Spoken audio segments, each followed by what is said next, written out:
Andy McCarthy picks up where he left off yesterday. Good morning to you, Andy. You're in Chicago today. Here's what you write. The FBI finally searches Biden's Rehoboth Beach home.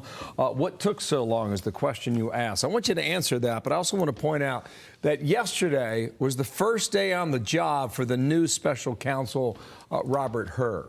Does that give us a clue as to why they went to the House then? Yeah, I think so, Bill. And I also think he's kind of in a no-win situation there, in the sense that, you know, common sense says if you give people 3 months notice that you may be searching a place, you're not apt to find much, if anything, that's incriminating.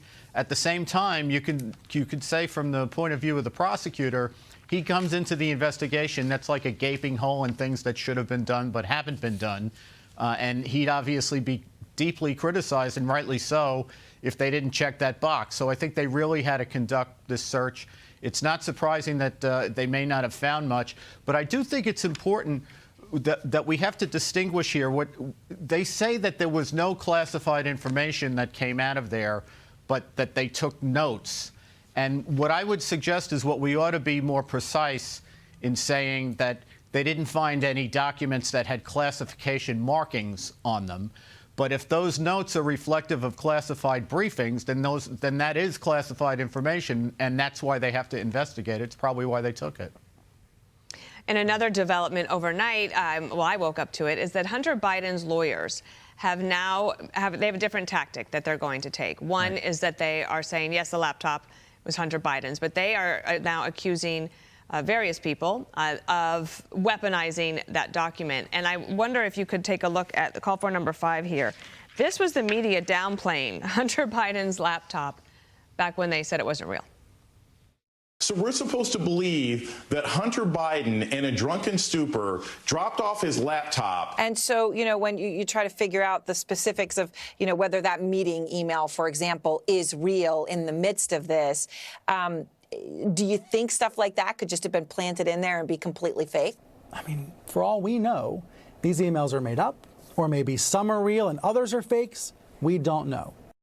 Okay, so the New York Post had the story, right? So here's the New York Post cover this morning. It's mine. Okay, so there's lots of different threads you could pull on this story, but from the legal perspective, Andy, what do you think about that tactic now?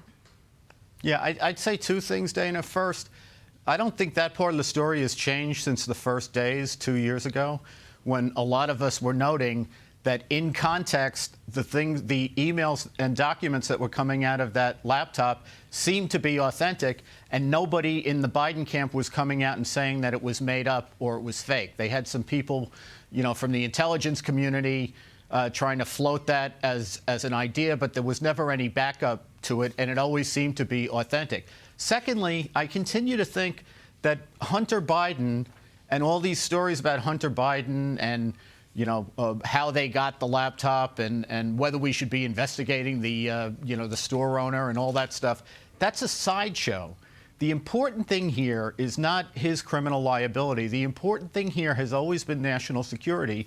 And the question is, why is it that rogue, anti-American and corrupt regimes, when Barack Obama as president put Joe Biden in a point man role for American foreign policy as to those regimes, that people around those regimes suddenly thought that it was expedient and in their interest to pay millions of dollars to Hunter Biden and to the Biden family? That's the issue. What did they think they were buying? Hunter Biden's a sideshow. Andy, thank you for that. His lawyers are pushing for felonies against the guy who owned the store, for going in the laptop, and a few others like Rudy Giuliani. There's a number of people they're going after. We'll see whether or not that's successful or not. Andy, thank you. Enjoy Chicago, all right? I'm Steve Ducey. I'm Brian Kilmeade. And I'm Ainsley Earhart. And click here to subscribe to the Fox News YouTube page to catch our hottest interviews and most compelling analysis.